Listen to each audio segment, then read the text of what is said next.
Magandang araw mga kaibigan. Bigyan natin ng reaction opinion itong post ng Peanut Gallery Media Network. Basahin ko lang ha. Erwin Tulfo steps down. Kiko Pangilinan is the new head of the Blue Ribbon Committee hearing on flood control.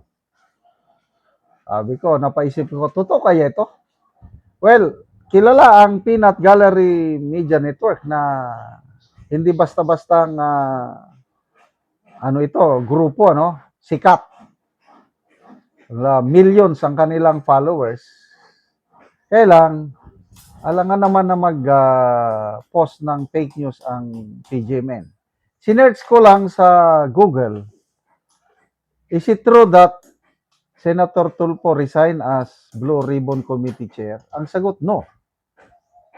No, he's not. He is still Sinearch ko, is it true that Senator Pangilinan has been designated as chairman of the Blue Ribbon Committee? No. So, naisip ko, may mga nababasa akong post na ang plano ng Gatchalian Black, gagawa sila ng subcommittee ng Blue Ribbon that will focus on flood control. Katulad ng ginawa ng Cayetano Black. Senator Pia ang chairman ng Blue Ribbon Committee as a whole, Kailang gumawa sila ng subcommittee. Ang chairman sa subcommittee, si Senator Marcoleta. Baka ito ang ibig sabihin ng post na ito, na si Senator Pangilinan na ang na-designate na chairman ng subcommittee ng Blue Ribbon that will investigate flood control scandal. Baka yan ang ibig sabihin. Okay? So, to me, this is a good move. Kasi,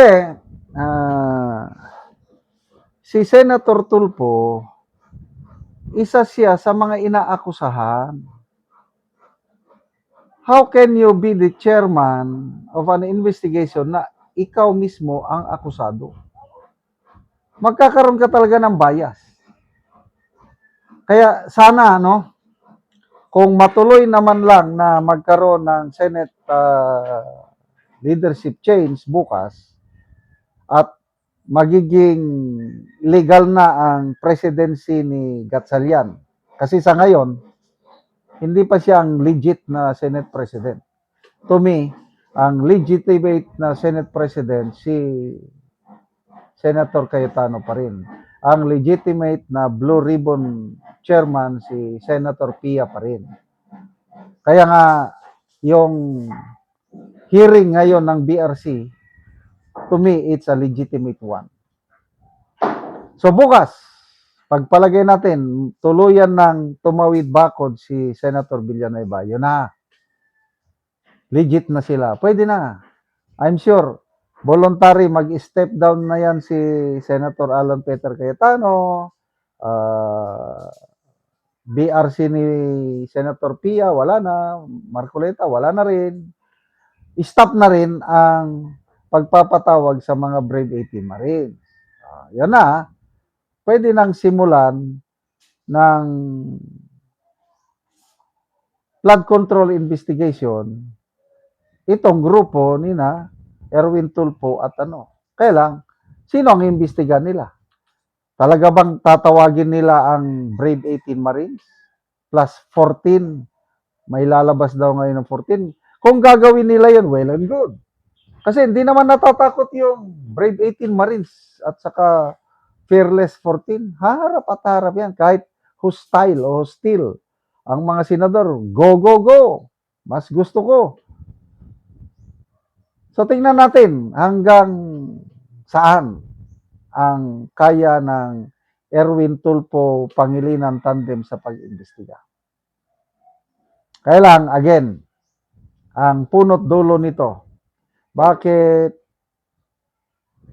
magkaroon ulit ng leadership change bukas? It's all because, again, opinion ko lang ito, it's all because of flood control investigation. Noong September ba yun, nung nagkaroon ng unang kudita, tinanggal si Escudero, inupo si Soto, Lacson ang nag-blue ribbon. Ang tingin ko, opinion ko, dahil ayaw nila na magpapatuloy ang blue ribbon investigation na yung totohanan ba, walang pinagtatakpan. So anong nangyari? Halos 9 months na chairmanship ni Lacson sa blue ribbon, walang nangyari. So ngayon sana, nagsimula na ulit, ngayon, mababago na naman. Galing nila, no? But, you can never hide the truth. Lalabas at lalabas ang katotohanan. Kung hindi man ngayon, edi next year, next administration, hindi pa naman huli mag-imbestiga. Kaya, sige na, gawin nyo na lahat. Given na yan. May bagong Senate President bukas. Stop na ulit si Marcoleta at sige lang. May hangganan din ang lahat. God is in control. Kala nila, ang Diyos hindi niya alam yung nangyayari. God is all-knowing, omniscient. Yung alam niyang lahat. Diyos nga siya eh. Yung madili-deliver ng malita, alam ng Diyos yan. Pwedeng maitago nila sa mata ng tao. Pwedeng walang ebidensya na pwedeng kulang ang ebidensya na may present ng Brave 18 Marines na nakatanggap sila ng maleta at hindi tatanggapin sa korte, hindi sila makukulong. Pwede yan. Ligtas sila sa batas ng tao. Kailang sa batas, hukuman ng Diyos. Kumanda kayo. There will always be a day of reckoning, sabi ni Tate Digong. Pagharap natin sa judgment seat of Christ, lahat tayo will be declared guilty. Kahit lahat tayo, makasalanan. Kahit ako, makasalanan ako. Kaya lang, iba ang sa akin. Pagdating din doon, guilty but pardon. Parang presidential pardon ba? Clemency. Bakit pardon? Because of what the Lord Jesus Christ has done. ABC lang yan eh. Ano yung A? Accept. I accepted that I am a sinner. I am guilty. I am bound to hell. And I repented of my sins. B. Believe. Naniwala ako na namatay at nabuhay muli ang Panginoong Hesus para sa kapatawaran ng lahat ng aking kasalanan. Yun ay yung pardon. And then I committed or surrendered my life to the Lordship of Jesus Christ. Kaya sa judgment seat of Christ, guilty but pardon, forgiven. Ligtas ako sa kapahamakan sa impyerno, kakapasok ako sa langit. Kaya mga kaibigan, lahat tayo makasalanan. Mag-ABC lang kayo. Yun po ang good news, magandang balita ng ating Panginoong Hesus. Salamat mga kaibigan sa inyong pagsubaybay sa channel nito. Nakakatulong kayo ng malaki sa tribong Talandig ng Bukidnon dahil ang income natin sa channel na ito is pantulong sa tribo. Namimigay tayo ng libreng yero at pako para makapagpatayo sila ng mas maayos na tirahan. Panoorin niyo ang video na ito. Ako diri sa gipatindog nga balay sa tabangan na Mugyero. Una ni ang gipatindog nga balay nga pag-aatopan karon sa dinhi sa Upper Kalapat sa balay ni Nico Hinganan. So mo na ni ang yero nga among gihatag nga iatop karon.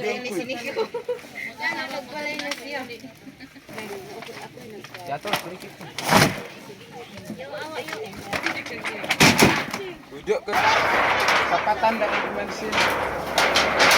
Pwede tadi baru.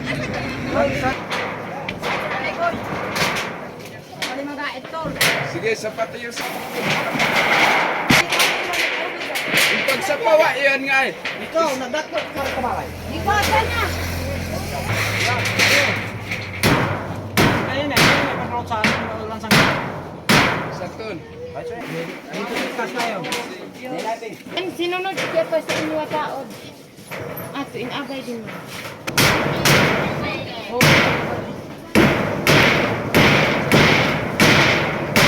O karon human na gyud sa pag-atop ang ginatabang nga yero. So natupan na gyud ang ilang gipatandog nga balay ni Nico. Salamat sa Ginoo ug sa nagatag sa sin kay nakatop na ko sa akong ipatungkol nga balay.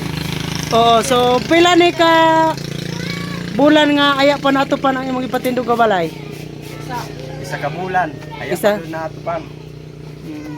Wala pang tabang, di na gyud ko katop sa akong balay kay akong paningkamot ko tug na gyud sa pagkaon. Pagkaon ra gyud. Taot unta nga dagang pa ang yatag nga tabang para dagan ang matabangan sama nako. Oo, so dagan pa nang hinahanglan. Dagan pa ang nanginahanglan sama nimo. Oh, so salamat kayo.